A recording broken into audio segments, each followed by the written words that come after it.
prove that.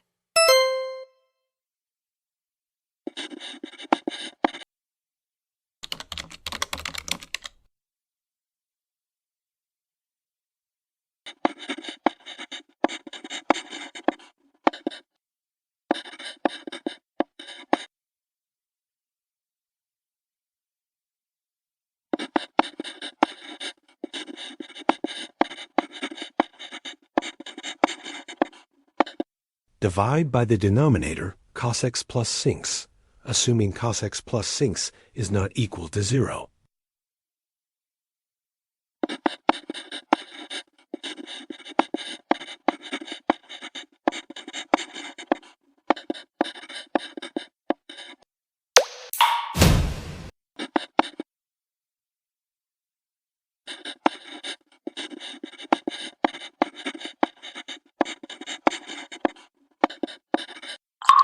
Thus, the identity holds for all x, where cosx plus sinx is not equals to 0.